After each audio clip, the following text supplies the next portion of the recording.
Bonjour à toutes et à tous, c'est Alexandre de Jusivapps et aujourd'hui on va faire la revue du NextMesh Subtank Home, un petit cléromiseur.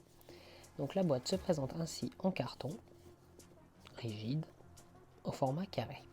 Sur le devant on retrouve OFRF, la petite mention Waterfall. Sur le côté on retrouve le logo de la marque plus la couleur, donc pour moi c'est du bleu, le site internet de la marque, les petits codes et le scratch code d'authenticité du produit, encore une fois la couleur, le contenu du pack, la petite mention obligatoire et comme quoi c'est designé en Californie et fabriqué en Chine. On ouvre le pack, on retrouve une petite notice explicative. Ici même on retrouve une résistance que l'on va déballer. Hop, donc c'est des résistances en mèche, dernière technologie en date. Donc voilà comment on se présente, on est en 0,15 ohm à utiliser selon la marque entre 55 et 75 watts. On retrouve un petit Pyrex de remplacement au format bulle.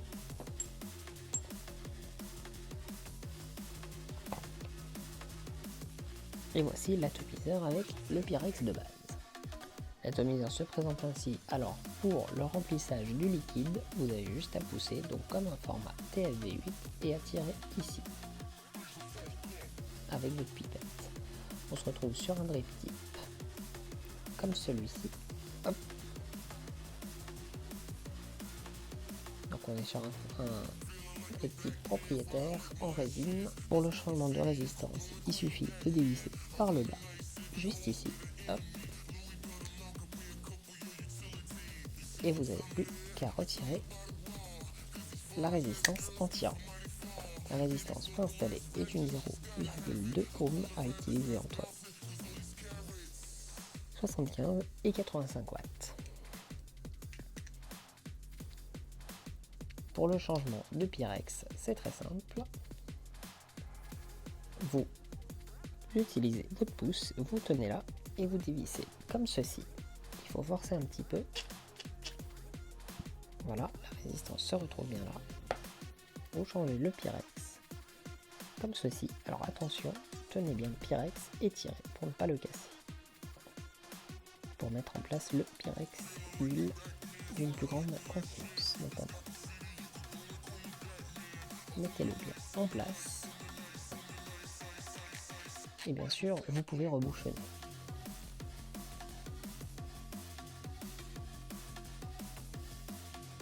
Hop. Ensuite, vous tenez bien ici, vous dévissez. Vous pouvez à nouveau retirer la résistance.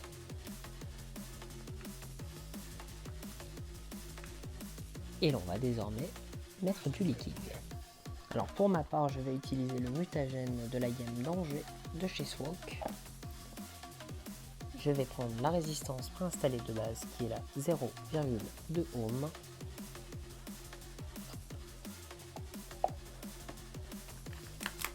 Bien venir imbiber la résistance comme ceci.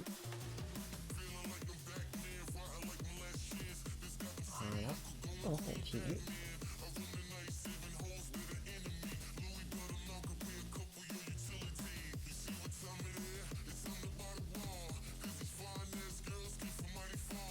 Et vous faites comme ceci pendant 3 tours pour que le coil et le coton soient bien imbibés et pour éviter de cramer prématurément la résistance.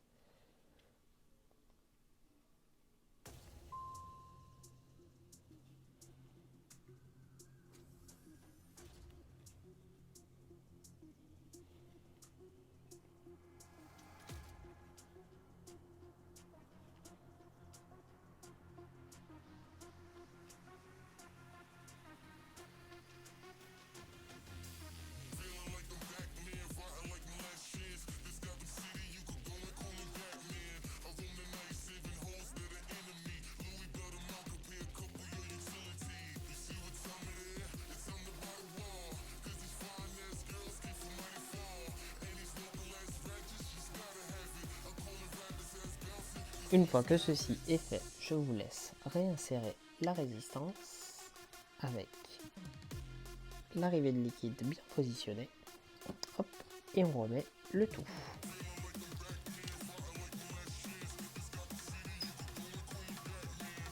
Ensuite, on va venir mettre du liquide.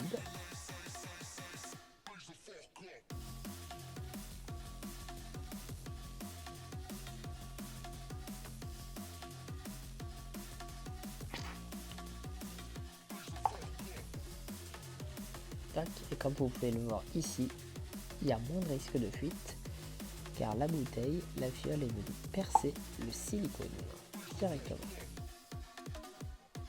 Hop. Une fois ceci fait, il faut patienter un quart d'heure, 20 minutes, le temps que la résistance s'imbibe correctement pour éviter, encore une fois, de cramer la résistance prématurément. On se retrouve tout de suite pour le test. Ah, puis j'allais oublier, on retrouve également un petit set de joints directement dans le packaging. Donc voilà, on se retrouve pour le test de la résistance qui est préinstallée dans ce Next Mesh Sub Home Tank de OFRF et Wotofo. Ce qu'il faut savoir donc, parce que je ne vous l'ai pas dit précédemment, le Pyrex en format bulle a une contenance de 5,5 ml et le Pyrex classique qui est préinstallé de base, il y aura donc 4,5 ml de contenance. Donc relativement un gros réservoir que ce soit dans les deux.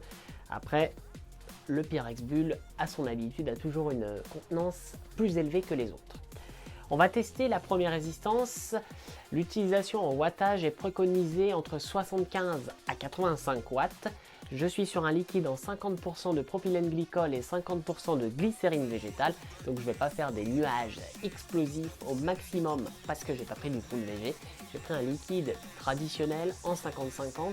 Et d'ailleurs, ce qui est recommandé pour ce type de résistance au minimum, c'est d'utiliser des liquides en 50-50. Pas en dessous, pas 30% de VG et 70% de propylène glycol. Mais aujourd'hui, c'est assez rare. On retrouve beaucoup de 50-50 ou alors des liquides à plus gros taux de glycérine végétale. Donc voilà, ça a assez évolué le marché. Mais après, si vous faites vos die avec beaucoup de PG, attention aux fuites. Donc je l'ai testé pendant un jour pour l'instant. J'ai testé au minimum au niveau de la puissance, à 75 watts. Je vais tester avec vous en montant en watts et je vais vous dire mes ressentis. Pour l'instant, j'ai pas eu de fuite. Voilà, mais je vous dirai tout ça juste après dans la vidéo. Donc on va tester. Alors c'est très réactif parce que, comme vous pouvez l'entendre, c'est du mesh. Le mesh, c'est toujours plus réactif qu'un coil traditionnel. Il n'y a pas d'effet diesel, il n'y a pas tout ça avec les coils. Donc à titre de rappel, je suis sur la résistance de 0,2 ohm et là je suis à 75 watts. C'est parti pour le test.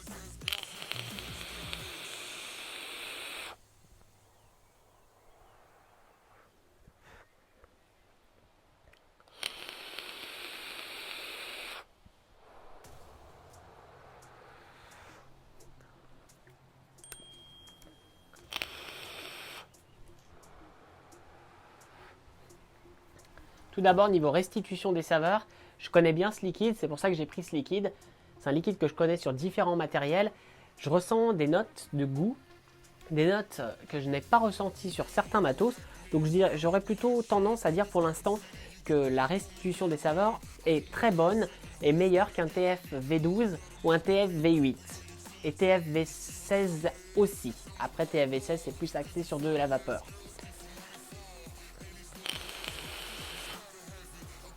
À 75 watts, j'ai un ressenti quand même qui me dit qu'il manque un petit peu de pêche, il manque un petit peu de patate. Donc je vais monter tout de suite, et si j'éteins la box, je vais monter tout de suite à 80 watts pour voir ce que ça donne à 80 watts. Allez, c'est parti. Donc c'est parti pour le test à 80 watts.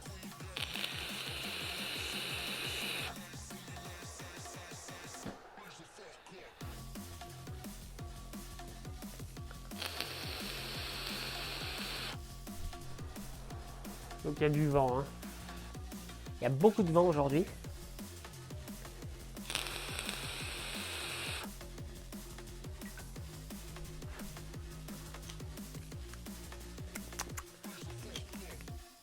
Je vais tester à 85 watts pour voir ce que ça donne. C'est parti pour le test à 85 watts.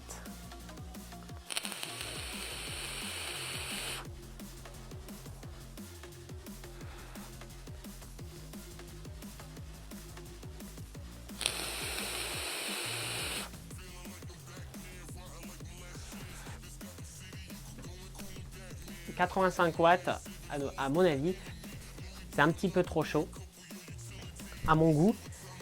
Je pense que la plage d'utilisation au niveau de cette résistance, ça va plus être compris entre 75 et 80 watts.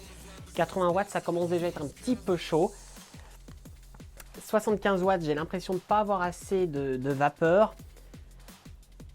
Alors je vais tester à 78 watts à la limite pour voir ce que ça donne.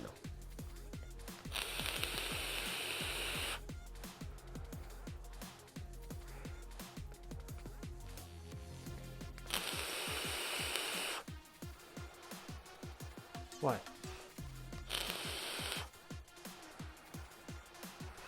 Ouais, à utiliser pour ma part entre 75 et 80 watts.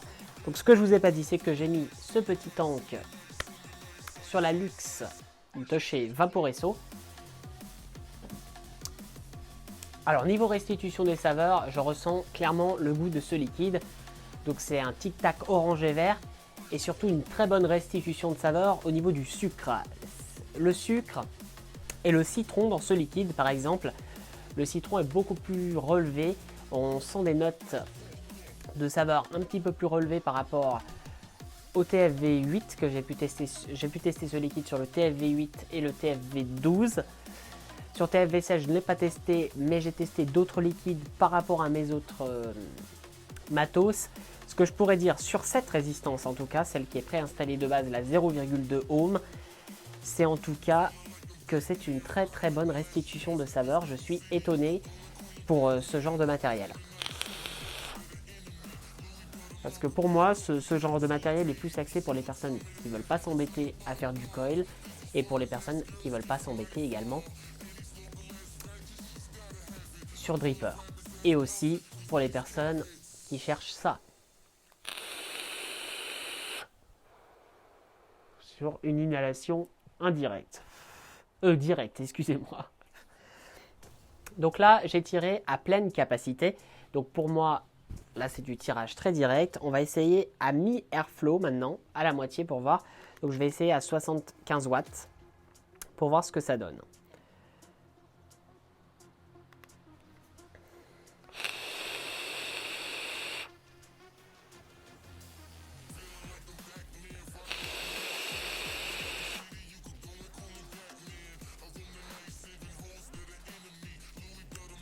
Donc on sera toujours sur une saveur splendide, une vapeur un petit peu plus chaude et un tirage un petit peu plus serré.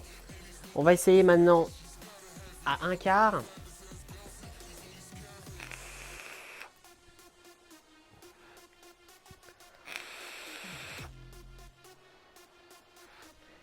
On sera sur une vapeur un petit peu plus chaude, encore une fois, et même très chaude. Pour moi, c'est très fade à un quart.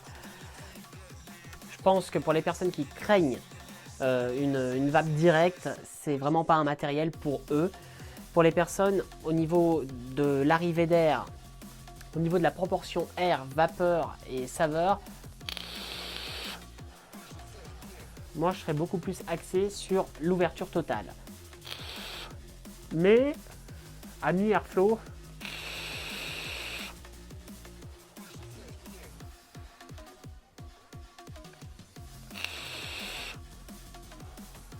à mi-airflow aussi, on a une inhalation directe, une vapeur assez douce et une restitution des saveurs parfaite. À 75 watts, à utiliser uniquement à 75 watts à mi-airflow en tout cas. À plein airflow, entre 75 et 80 watts pour cette résistance. En tout cas, sur cette résistance, on a une très bonne restitution des saveurs. Maintenant, on va tester la seconde résistance. Et voilà les amis, quelques semaines plus tard, on se retrouve pour tester cette fois-ci la seconde résistance. Donc la seconde résistance était utilisée entre 55 et 75 watts. Elle est en SS, donc elle sera normalement en toute logique plus réactive que l'autre qui était en Cantal A1. C'est parti, on teste à 55 watts et on va voir ce que ça donne.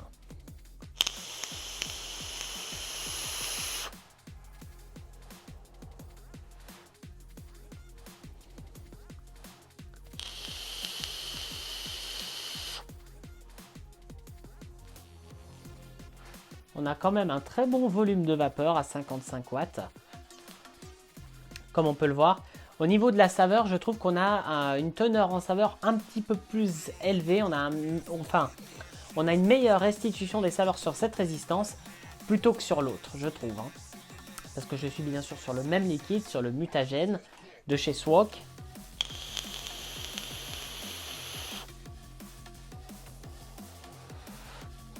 Alors sur la première résistance, à 75 watts, je trouvais qu'il manquait un petit peu de patate. Mais au final, pendant mes jours d'utilisation, j'ai vapé à 75 watts sur la première résistance. Je suis resté sur le 75 watts parce que je trouvais que 80 c'était déjà trop. Donc c'était plutôt sur la plage de 75, entre 75 et 80 watts. Donc c'est ce que le constructeur préconise. Là, à 55 watts, je me sens déjà comblé. Je trouve pas qu'il y ait trop d'air qui arrive. Mais on va tenter quand même à 60 watts juste après cette barre.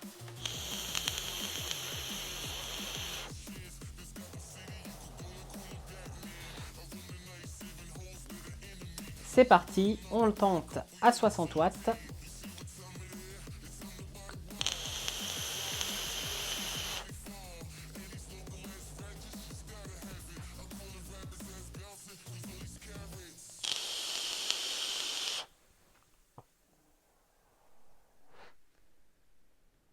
À 60 watts, je pense que ça le ferait aussi.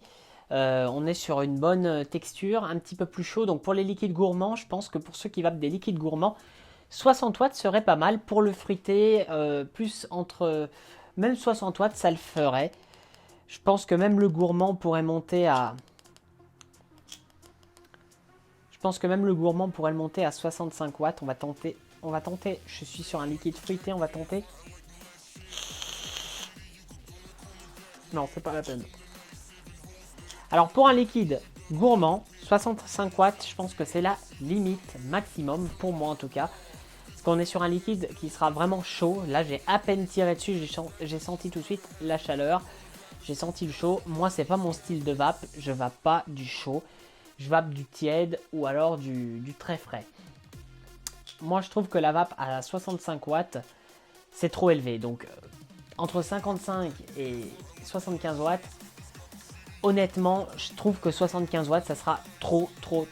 Donc, comme à notre habitude, les résistances de cléromiseur, il faut jamais être au maximum, ou alors je ne sais pas comment ils font leurs tests, parce que c'est pas possible, c'est trop chaud. Il faut vraiment aimer la vapeur chaude, quoi.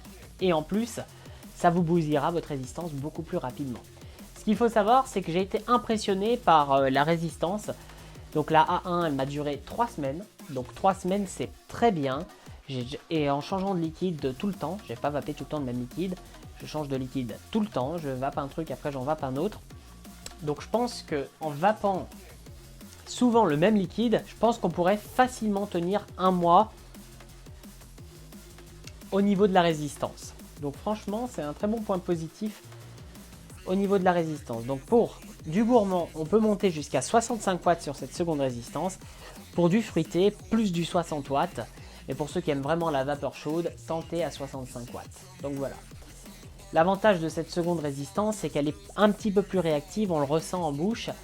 Et aussi, l'avantage, c'est qu'elle consommera moins d'énergie. Parce que niveau volume de vapeur, je trouve que c'est très similaire par rapport à l'autre résistance. Mais l'avantage du SS, c'est que vous aurez une meilleure restitution des saveurs. Allez, c'est parti. Je me remets à 55 watts. Parce que j'ai trouvé que c'était très bien à 55 watts pour mon utilisation à moi.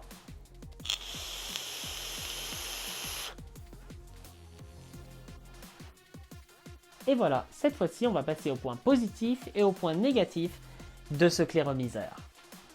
Passons maintenant au point positif et au point négatif de ce cléromiseur. Donc pour le premier point positif, je trouve qu'on a une très bonne restitution des saveurs, notamment au-dessus d'un TF V12 ou encore un TF V16 de chez Smoke. Deuxième point positif, je trouve qu'on a un très bon volume de vapeur, que ce soit avec la première résistance en A1 ou la seconde résistance en SS. Troisième point positif, la longévité des résistances. J'ai tenu 3 semaines avec la première résistance en A1 et j'aurais pu tenir plus si je vaperais plus souvent le même liquide. Et enfin, quatrième point positif, je n'ai eu aucune fuite pendant mes 3 semaines d'utilisation de ce cléromiseur. Passons maintenant au point négatif de ce cléromiseur. Le premier point négatif, ça va être à ce niveau-là, au niveau du remplissage, on a un silicone et avec certaines bouteilles, notamment en twist, comme celle-ci, ça va être galère à enlever et il va falloir utiliser une pince en céramique ou autre et soulever comme ceci le caoutchouc pour pouvoir remplir. Donc pour moi, c'est un point négatif, mais je pense aussi que ce silicone permet un système anti-fuite. Mais voilà, les bouteilles twist, ça va être compliqué. On n'a pas toujours une pince céramique sur soi et ça risque d'être assez complexe pour le futur. En deuxième point négatif, ça va être la consommation du liquide. Ça part comme neige au soleil, mais vu le niveau de vapeur, c'est normal. En troisième point positif, je trouve un petit peu ma stock qui n'est pas adéquate avec tout type de box. Par exemple, ici même, j'ai une Luxe de Vaporesso et on est à la limite, comme on peut le voir ici.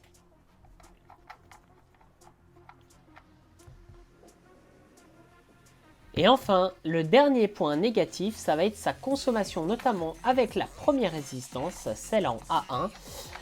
La consommation de batterie va être très élevée et il va falloir prévoir des paires d'accus de rechange. Avec la seconde résistance, vous tiendrez un petit peu plus longtemps en termes d'autonomie de batterie.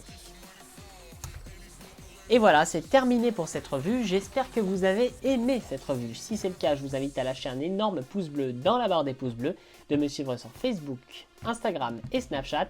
Tous les liens sont en description de vidéo. Et sur ce, on se retrouve très bientôt pour une nouvelle revue. Bonne vape!